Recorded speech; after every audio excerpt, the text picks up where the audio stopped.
Good morning, everyone, and welcome to our third session presented in part by the Wilkes-Barre Chamber of Commerce and also Strategy Solutions, Inc. for all of our amazing 501c3 participants and local nonprofits. We are joined today by Erica Berlin and Deb Thompson, who are going to present to you regarding program sustainability despite the unusual circumstances that we are in. And I would like to do a brief intro for both Deb and Erica. Deb is the president and CEO of Strategy Solutions. She has managed hundreds of research needs assessment, workforce development, and evaluation projects for over 30 years. She works across the continuum of healthcare, long-term care, and social services as a consultant, trainer, and peer reviewer for the National and PA Standards for Excellence on Ethics and Accountability Code for nonprofit sector. She also serves on the National Standards Council. Her projects have been recognized as best practices by the U.S. and Pennsylvania Departments of Health and Human Services and the Pennsylvania, Maryland, and New York Workforce Associations. That's a hard act to follow, Deb. Erica Berlin is a consultant with Strategy Solutions with more than 15 years of experience developing communications, educational programs, and technology products in nonprofit, startup, and corporate organizations. Erica has led digital product development for the Big Ideas Math K-12 programs, including the strategy, planning, team coaching, and budgeting for the software development lifecycle. She's engaged cross-disciplinary teams, research methods, industry trends, and market opportunities to inform product strategy. Erica is also the founding board chair of the Film Society of Northwestern Pennsylvania, where she has helped shape its strategic direction and programming. We are so honored and excited to welcome both Deb and Erica. They're going to present to you today, and then at the conclusion of the presentation, we're going to open it up for Q&A. So if you have a really burning question and you want to jot it in the chat bar, that's fantastic. I will cue those when we've finished. Otherwise, feel free to put your hand up, and we will go around the room. And as much time as we have available, especially given the slight delay this morning, we do want to make sure that we get around to everyone. A couple good housekeeping items. If you could please mute yourself if you're not speaking, and be sure to be dialed in versus using computer audio if possible, because we do find that gives better clarity of sound. We have another session next Wednesday that is open to anyone, and I do believe the invite is in the link that you'll find on the Chamber website. If you have not already signed up, please do so.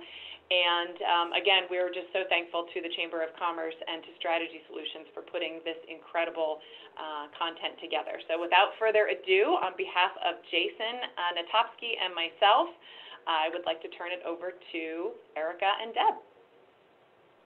Good morning. We are delighted to have the opportunity to be here with you today and to share some of our experience and wisdom, if you want to call it that, related to virtual programming. I'm going to start off doing the first part of the discussion, and Erica is going to talk about the nitty-gritty of the details of how you can actually plan and implement virtual programming. So if you could go to the next slide, Erica. Over the next 30 to 45 minutes or so, we're going to be talking about how the current environment is impacting the nonprofit sector, and to think about opportunities within this crazy time that we're in, despite the challenges that we're all facing. We're going to talk about how to challenge your assumptions about going virtual and what that means in terms of your programming, and then talk about some tools and some resources that are available, many at no cost, to help support virtual programming. And then Erica will give you some pathways and some strategies to help you identify some next steps to put together a virtual plan for your programming.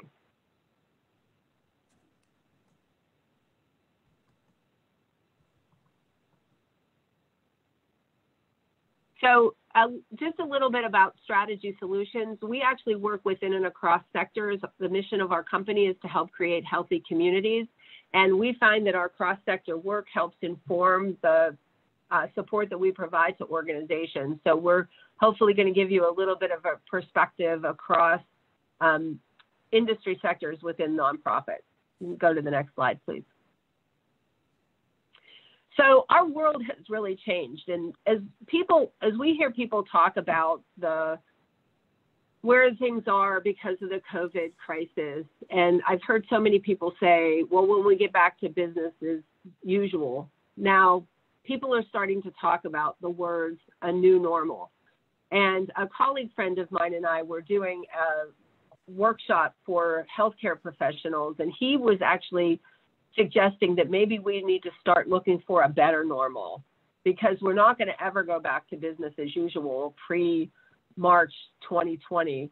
And the thing we have to be thinking about, and what's been rattling around in my brain for the last several months, is this quote that's here on the screen, Amara's Law.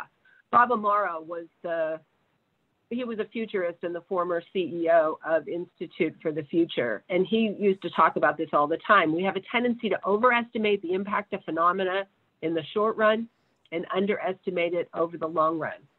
So we've all been working hard to adapt to this crisis in the very short run, and we're all going to be impacted in ways that we have yet to understand over the long run.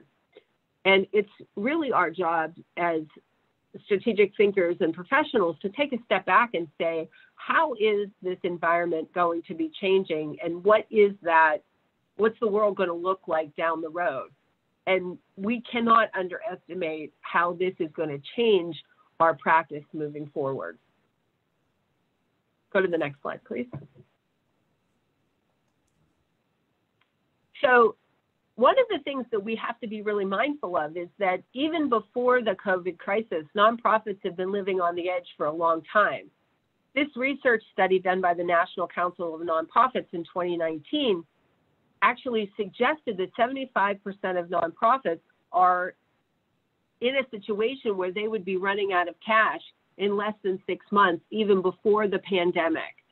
So what does that mean in terms of, how people are going to be able to survive and how nonprofits are going to be able to operate moving forward? Because these trends of limited resources and increased demands and growing awareness that we need to be advocates for our own sector and our own work, these were all things that were part of our world even pre-pandemic.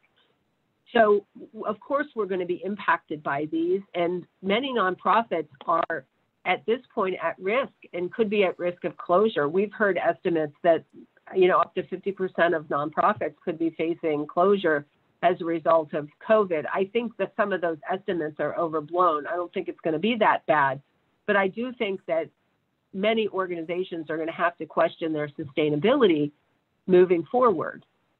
So what does that mean for us? Next slide.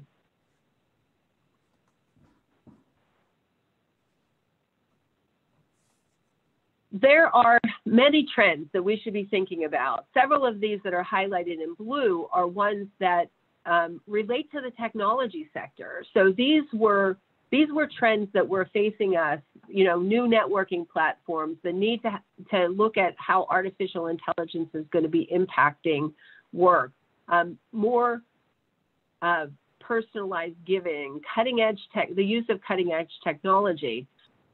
We have to be thinking about how these things impact our programming and how we can be thinking about doing things differently moving forward. And the truth is, if you want your organization to be sustainable, we're in a time now where we have to completely rethink how we deliver programs and services and be able to go virtual at any time when necessary now and in the future. I've seen organizations that have completely shut down and not done any programming during the COVID crisis because their programming is only delivered face-to-face or in person. I've seen other organizations that have completely figured out how to go online and do digital platforms moving forward. And the reality is that we're probably going to have a need for some hybrid model or the ability to go completely virtual at any time, given an emergency or a pandemic. But the reality is we can't continue to do the same things over and over again and expect a different result. So what does that mean in terms of going virtual with our programming? In the very short run, it could be as easy as using Zoom or any other web-based communications technology, similar to what we're doing today. You know, we might have done a workshop series for nonprofits in person for the chamber if it were not for the pandemic. We do that all the time, you know, all around the state and in other parts of the country. And many people are just, in fact, using Zoom and adapting to Zoom technology in the very short run.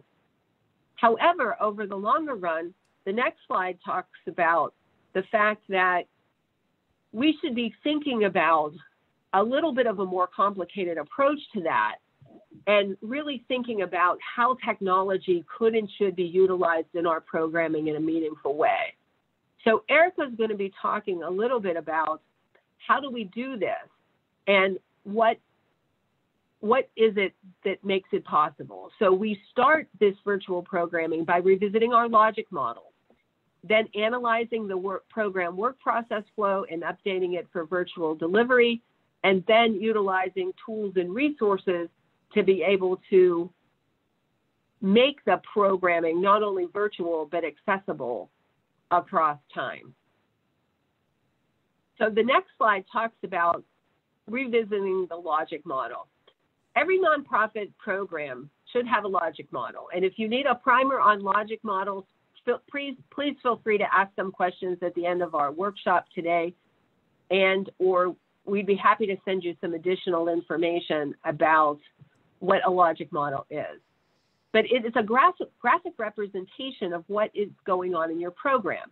It outlines the current situation, the inputs and the activities that you do within your program, and then outlines the short-term outcomes, the outputs, and the medium and long-term impacts of what you're trying to accomplish. And as you think about how to develop virtual programming, start with your outcomes and say, what is it that we need to deliver? What outcome or impact do we want with our clients? And start to think about how can we do it differently. Maybe there's an opportunity for you to do something that you've always wanted to do in a different way. This is your opportunity to rethink what those activities are to help you get to your outcome. And I'll give you an example. I had a conversation with an occupational therapist who does training in schools for young children in hand-eye motor coordination, okay? And this program was always delivered only in person, only in schools. And we talked about the fact that it could be, that individual could actually send resources, the occupational therapist could send resources to a parent at home that were manipulatives that the child can do, and then do a Zoom call with the parent and the child together to be able to provide those activities. Okay, just a way of rethinking it. So you want to go back to your logic model and what are the outcomes and the activities that you have, and then how can you start to think about those in a different way? Next slide. And then you want to think about not only staying focused on those program outcomes, because successfully using Zoom to have a virtual meeting with a client is not a program outcome. You actually want to start to think about what's possible, what's been sitting on the shelf, what are the ideas that you want to do. And I'm going to turn it over now to Erica to talk about experimenting with a minimally viable project or pilot, and to think about some of these low-cost tools and other technology that are available for you to support your programming. Thanks, Deb, and thanks everyone for joining the webinar today. I'm happy to be here. Appreciate the invitation. I thought Deb's last comment was really exceptional. The example of the occupational therapist, I think that's something that I've heard certainly from other people who maybe look at what they're doing as you can't do that virtually. You know, there's just no solution because it's only in person. But having a blended approach, like Deb mentioned, is actually probably a really great solution. And I think that all of you, as you go through your virtual programming planning, you'll probably figure out that most of what you'll do is blended in some way. So we looked at the logic model, and you go through the process of looking at that and you look at what your program outcomes are. And I can't emphasize strongly enough that your program outcomes are what you think about, right? You don't, using a technology successfully is not a program outcome, like Deb said. But if your goal or your program outcome is to, increase awareness of STD resources in Luzerne County by 5%, that's a program outcome. So you can measure that, right? And that's what you're trying to achieve when you develop a virtual program. You are doing, this is new thinking for a lot of people to start thinking about, well, what do we have and how can we deliver it digitally? Sometimes exactly what you have is not what you can deliver digitally. Sometimes your program outcomes, you have to come to those a different way. And that's where the logic model really comes into play, because you know what those program outcomes are. How do you create a program that supports that, not necessarily just a virtual version of what you've done. So when you go through some ideation about, what is it that we could do? What's possible? What are some ideas we've had in the past? Now's a great time to start working through those a bit more. The important first step, I think, what is your first goal, I guess, in developing a virtual program, is creating what we call a minimum viable product. And that's a term that you use in tech development. And what that really means is, once you've come up with your idea for the virtual product and you've implemented some sort of solution for it, you test it with a few people first. You have clients and customers. They're the ones that are going to inform everything that you do, because it's their experience in the delivery of your services to those individuals that determine the success of your program outcomes, right? So have them test it out as they go along. Once you feel really strongly that the virtual program that you've created is going to work, you put out what's called a minimum viable product. Because when everybody wants everything from what you're delivering, you can't do that. Someone says, I want this, I want that. Wouldn't it be great if it could do this? Yes, it could. But you're trying to get one ubiquitous product that serves the most of your clients successfully as you can. That's where you need to start. So I think that the first thing to think about is, don't think of what the bells and whistles, everything has to be. Think about what a minimum viable product would look like. So in a workflow, it's very similar to what you would do with a non-virtual product, except you have a step in there to go, let's figure out how technology can support our program goals. The first thing you would always do is document the activities and the process steps. You want to know what your client's experience should be. And that's where the information you take there and go, how can we make that virtual? Well, you might have to modify some things, like I said. You have to look at policy barriers and potential approval issues. You don't, everyone's nonprofit is different. Services you provide are, there's a wide array of what you provide, but many of you are trying to follow certain processes and policies. So you have to have those in mind. Creating a new process workflow and training your staff, that's huge, because technology, depending on how you're using it, could be easy peasy for one staff person and really difficult for someone else. A communication plan to your clients is also one of the key factors of success here. You want people to know what you're trying to accomplish. They need to understand how you're trying to help them. But here's a pro tip. Make sure you include your clients through the steps of your process. Maybe you do that now, or maybe you casually gather feedback, but I would recommend interviewing clients, observing those clients, asking for their feedback at different stages. That is how technology products are developed successfully. And I think that's important to remember from any organization and what you're doing. So here's just some examples of program goals. They're they vary. So these are not audience specific goals, but if you're trying to provide education or training, how might you be doing that now? Lectures, employee skill development things, collecting data. Are you doing opinion polls, crowdsourcing, research? Are you facilitating discussion groups, subject specific? Do you do book clubs or film clubs? Art exhibition or historical centers? Are you trying to show work? Are you trying to give tours? And are you providing direct service like coaching or health consultations? those are just some examples of program goals that you can think about where you fit. So the things to consider, and these are very important, I kind of touched on these already, but I would say at the top of the pyramid here is, what is your IT infrastructure and support? I think this morning is a perfect example. We had a little tech difficulty getting started. We started early, and Ahmad there at the chamber was able to help us through the whole process. If Ahmad hadn't been there to provide some support, it wouldn't have worked out the same way. It would have still been great, but it wouldn't have been perfect.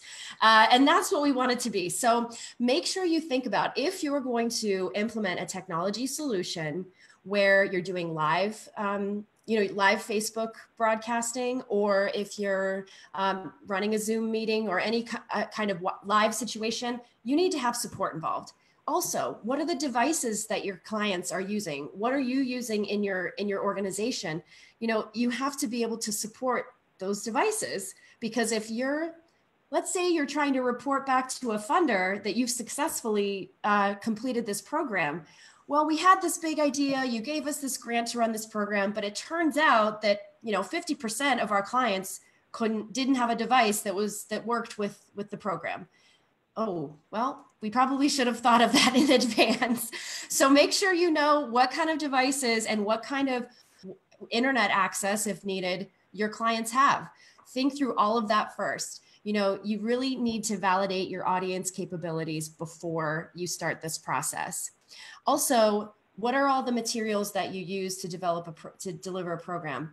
You want to make sure that you can successfully translate those to a digital environment, but you also need to think about, what if technology isn't available? You still have to have your comparable product that can be delivered in person, or if you need me to mail you some supplies or manuals or resources.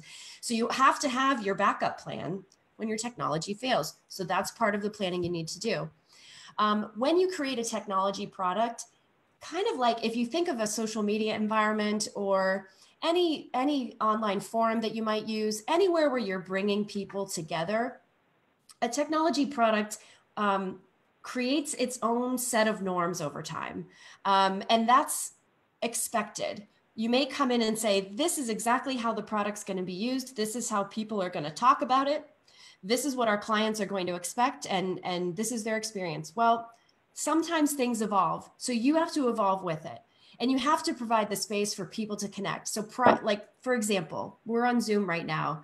Prior to getting onto the Zoom, getting into the meat and potatoes of what we're doing, we chatted, we said hello to each other. Sometimes a technology delivery can be very perfunctory, right? It can maybe lose some of that in-person camaraderie. So you have to leave room for that as well. Ooh, slide.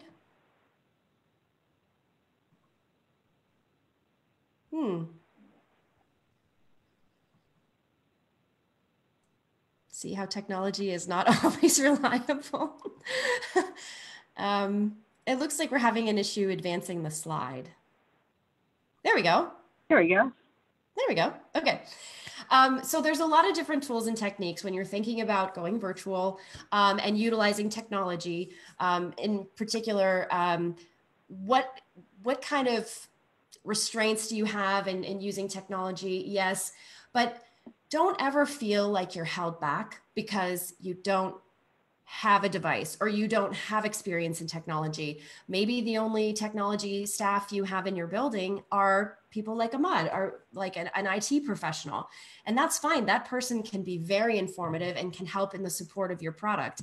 But sometimes you have to have that mindset of just going for it, not feeling like you need to be an education technology expert.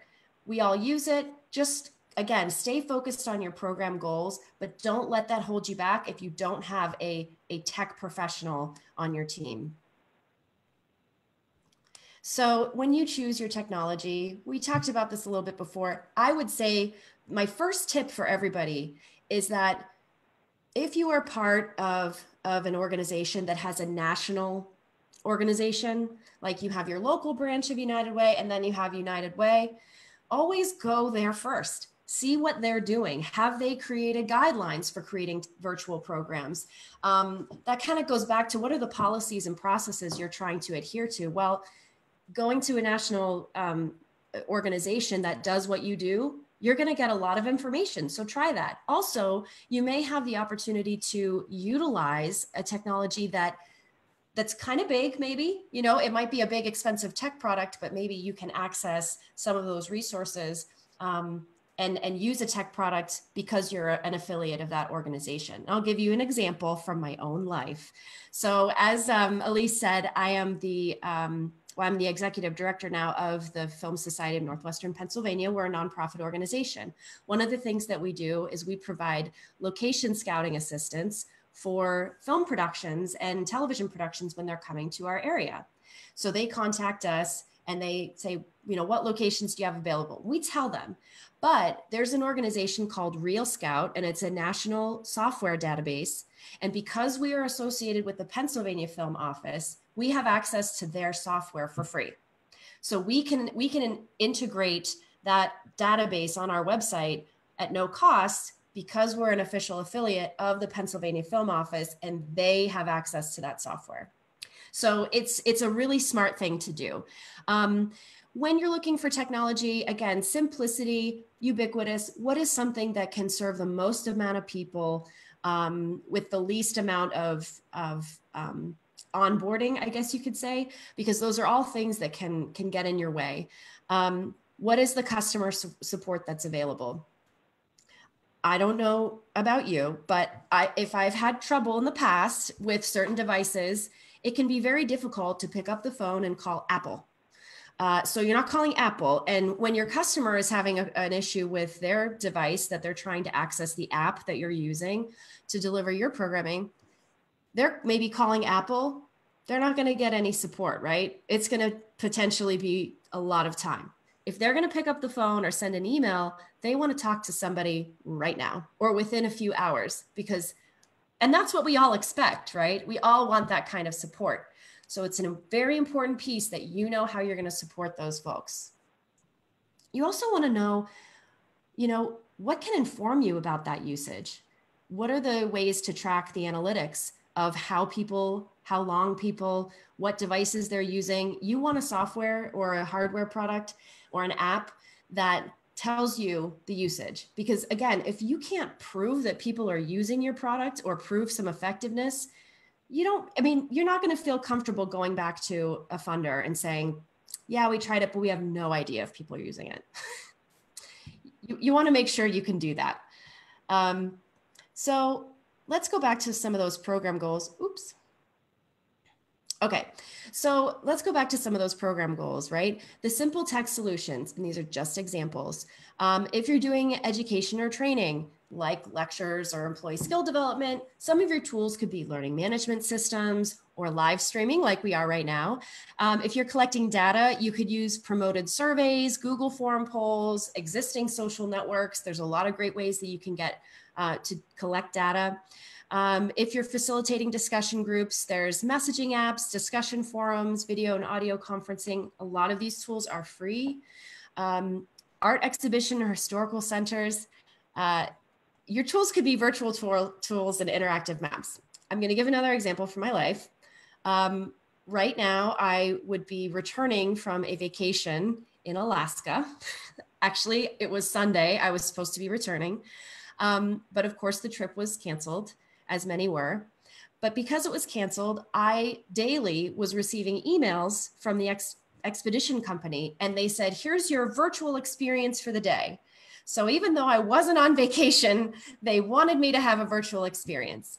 And in that case, I got a 4-minute video from one of their wildlife experts and a 1-minute video from one of the nature, let's talk about trees. I mean, it was every day, it was something different. So there's different ways that you can recreate these experiences, but it's kind of all up to you. If you're providing direct service, you can do video, audio, text messaging. Again, a lot of these tools are ones that already exist. You might find that a free version of a tool is all you need. You might find that for the amount of people that you're serving, or the features that you need, you might have to have paid services. And that's okay, because those are the things you'll probably want to put into your budget going forward, no matter what. Like Deb said, we're in a new normal, and we all in our organizations have to be prepared for, what if it shuts down like that? We have to be prepared for a pandemic, the next wave, if you will, or it could be something else. But you don't want to find yourselves in a position again, like many of us did a few months ago. All of a sudden it stopped, and all of a sudden people were scrambling of what to do. And that's when we started delivering this webinar. But you need to be prepared going forward. So it always needs to be a thought in your budget. Think about, maybe we know what some of the costs are going to be. Maybe we are going to have some surprises along the way, or maybe we need money for research, whatever that is. Make sure you're budgeting for that in the future. Actually, not in the future. You should be starting to do that right now. I think you are. I'm sure you are.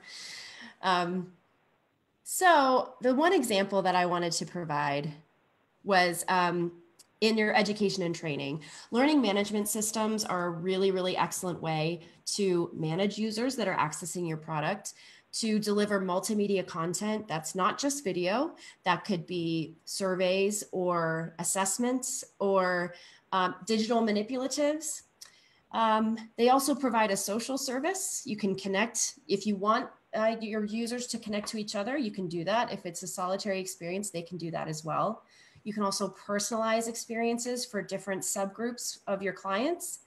You get a lot of nice data and analytics, seeing how people are doing. And if you're supposed to be evaluating their progress, then you can easily do that and communicate with them. You can easily assess, and you can also easily automate their experiences. So it doesn't necessarily require 100% monitoring from you all the time.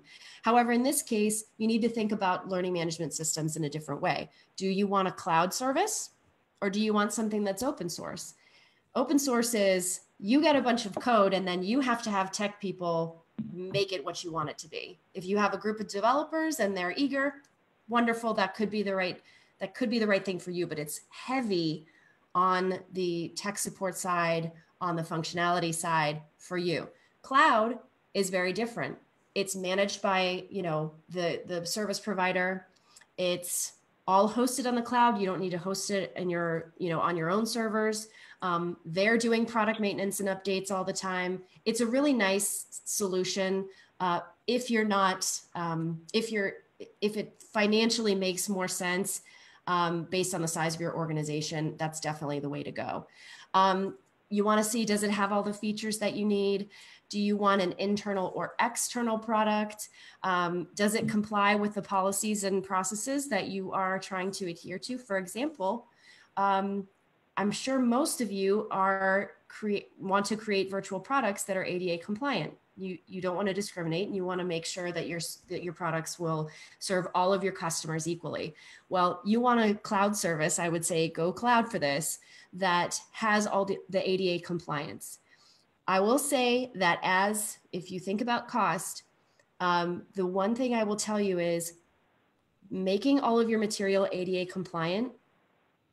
There's a range of what's acceptable. Sometimes you can see some increased costs in that area. So definitely look into whatever you're trying to deliver. If it's videos, if it's text, if it's assessment, make sure you look and see what really is going to cause cost for you there to make your digital products ADA compliant.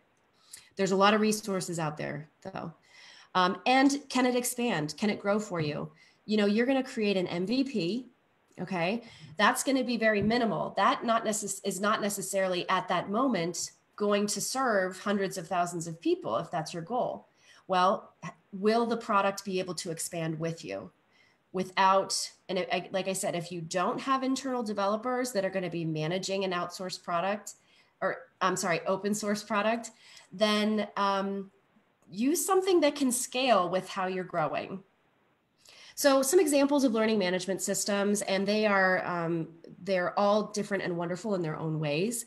Products like Lessonly and Teachable, those are sites where you're creating, any kind of learning experience digitally. The user interfaces are very, very friendly. They're cloud hosted, so you don't need to have internal tech staff in order to make them work. Articulate is a product from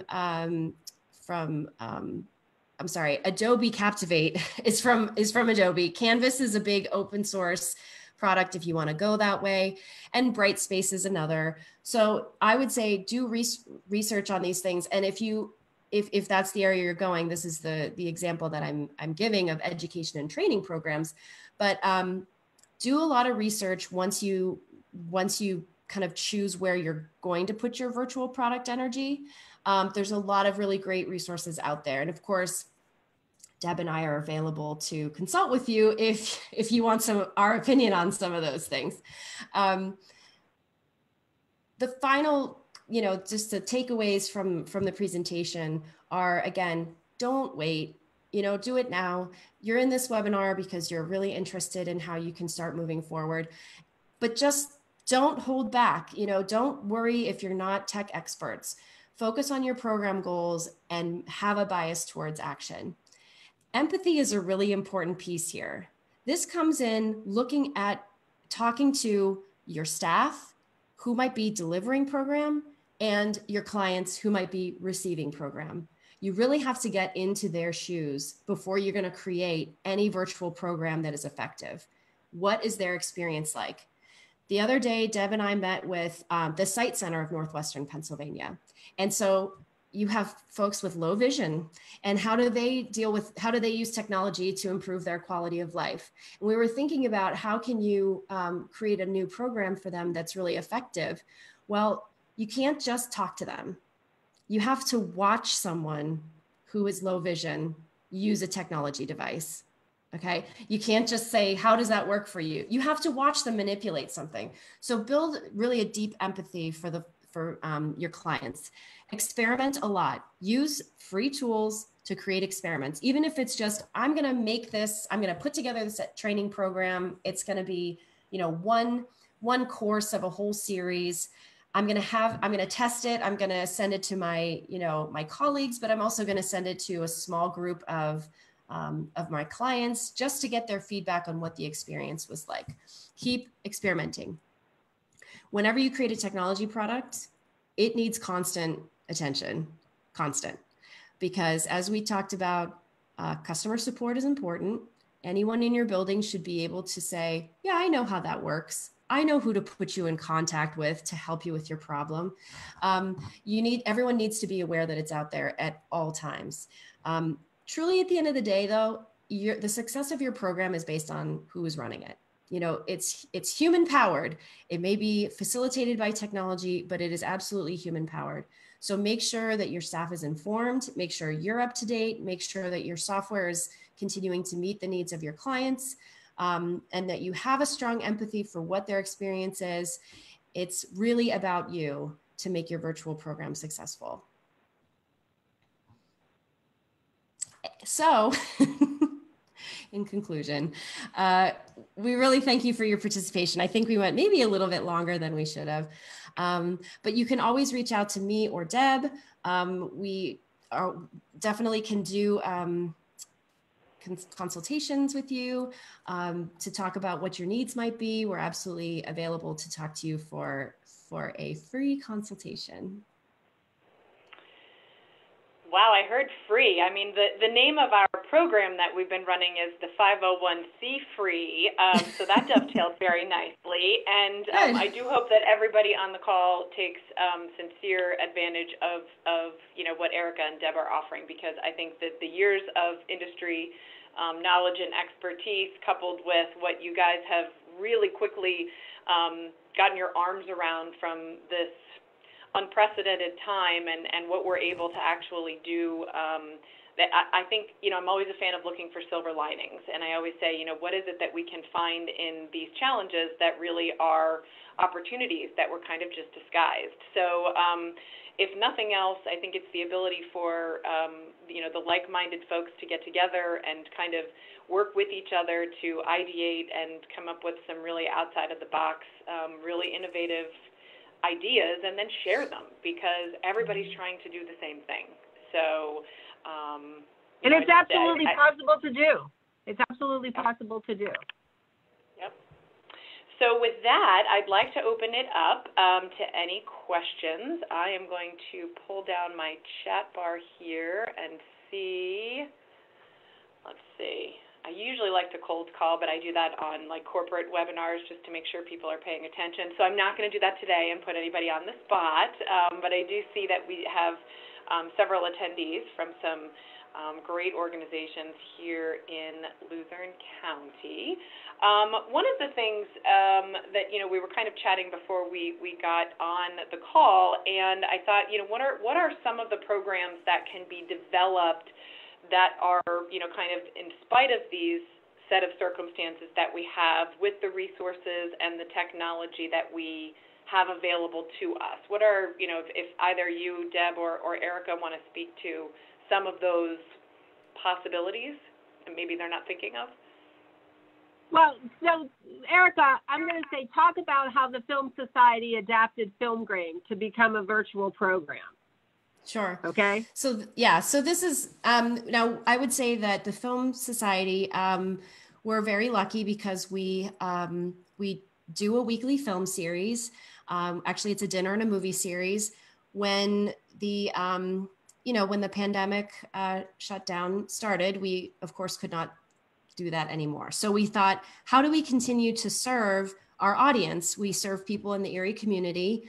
Our mission is that we want to elevate the film industry in our community. We want to empower regional filmmakers, and we also want to cultivate patronage for the art of film.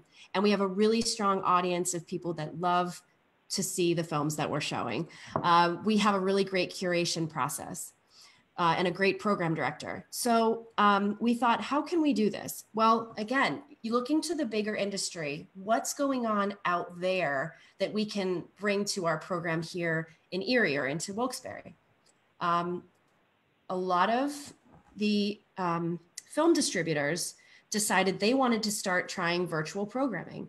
They wanted to start streaming new release movies digitally and selling tickets and empowering organizations like us to screen films for our audience. They had to log in, watch it online, but we did something that was kind of different from what our regular dinner and a movie series does. We ran a program at the local art museum for about 6 years in which we always had in-depth discussions after the film. In many cases, we were watching documentaries or independent films, stuff that you may not see at your local multiplex, right? So we would have these really wonderful in-depth discussions, and we decided let's put the movie out there and encourage people to basically buy tickets. So they're buying a ticket. There's really no overhead cost. Us as the nonprofit, we got 50% of all ticket sales. So, you know, the distributor got half, we got half, and the viewer would watch the movie on their own time. And then on Wednesday nights, we would have a discussion time at 8 p.m. where we would get on and we get on Zoom, just like this. And we would talk about the film. So just like we would have a discussion after screening a movie in person. We did that for 2 months. We called it Film Under Quarantine. It was definitely an immediate reaction to the shutdown. Like, as soon as it shut down, we're like, there's another way we can do this. There's another way we can continue to engage our audience and have them watch movies they otherwise may not be finding because they're not watching them on Netflix. They're not watching them on, you know, Amazon Prime. These are movies they're not going to see anywhere else.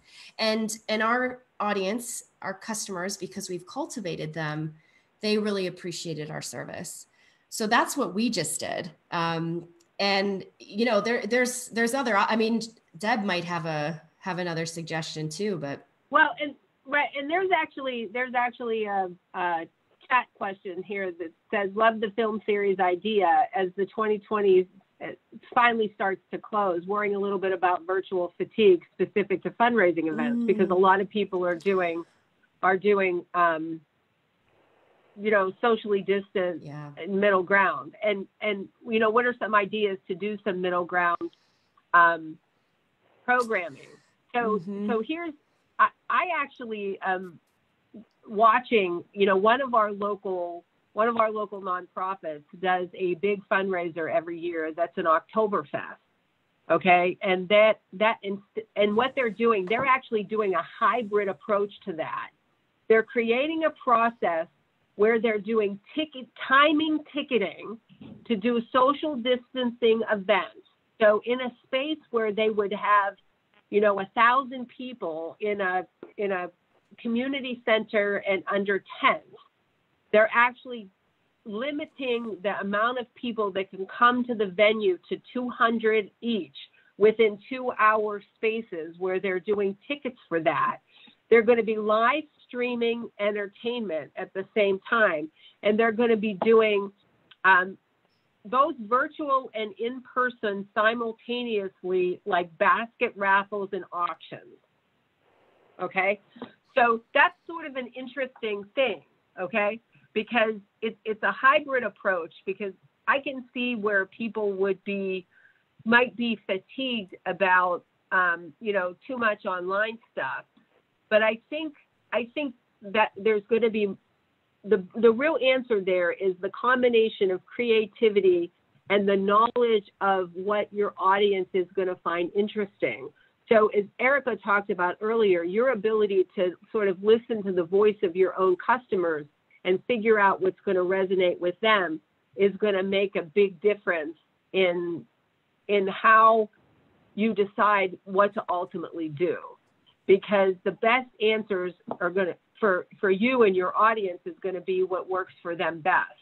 And, what we're saying is think outside of the box about possible technology options to support what you're doing. And, like this particular nonprofit that's doing the basket raffle, there's actually a basket raffle software app now. Okay. Who knew? Of course there is. Who knew? There's an app for that. There's an app, right. So you just have to find it. You just have to find it. Well, and I would add too that there's definitely space to appeal to maybe the softer side, the having some of the courtesies that you might overlook sometimes. So I'm involved with the Erie Philharmonic, and one day I went outside and there was a bag on my front porch. It was a monogrammed, or it was a logoed bag, and inside were cookies and a letter that I received directly at my home, and it just made me smile. And I think that there's probably a way to think about, yes, you may do online fundraising, and yes, people might get fatigued, but how can you add a little bit extra that feels personal? A handwritten note that you mail to someone, and like those things. I would go down that road and just see how you can supplement, not necessarily with activities like the Oktoberfest, the timed thing. That's exceptional, and that's a really great way to handle like large scale events. But what are the creative ways you can think about just acknowledging and engaging your clients or potential funders that really go out of the normal, but have a personal touch? And I just say that because that was how I was approached, and I just found that to be so charming. I was very touched by that. Well, it's interesting the juxtaposition that has happened throughout COVID, which was previously we were very much more inclined to send a text or an email to communicate with people. And now post-COVID, or, hopefully closer to post-COVID, we want that human interaction, right? I mean, I've never wanted to hug someone that I just met more so than I do now, and I can't, right? So it's like,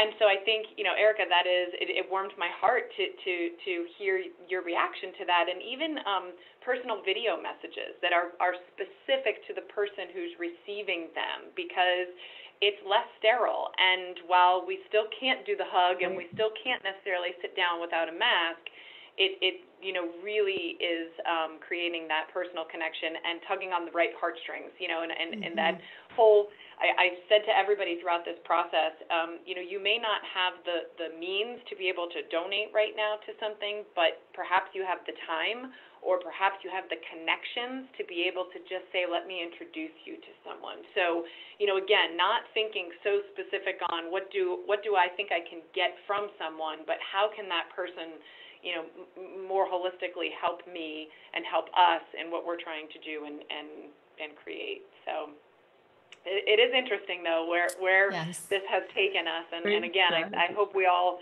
keep that very close to our hearts and remember the importance of real, true, face-to-face communication, because it's irreplaceable. Agreed. So true. Absolutely. Well, thank you both so much. We did go a little over, and I'm so respectful of both of your times and everybody that we have on the call. These are recorded, and we are going to have a library of these sessions for you to come back and revisit, or if you want to share them with your team members, please, we would love for that to happen. And Erica and Deb also did say that they were available for some we'll call it gratis conversations and advice, which is great. I hope everybody takes advantage of. So thank you all for joining us. Thanks for staying with us despite our technical difficulties. It does happen, but it was well worth the wait, and we look forward to seeing the attendees again next week on our Wednesday morning at 10 o'clock. Last session with Strategy Solutions. So thank you so much, guys. Have a wonderful holiday weekend, and we'll hope to see you soon. Okay. Thanks, Elise. Thanks so much. Bye. Bye, Bye. everyone.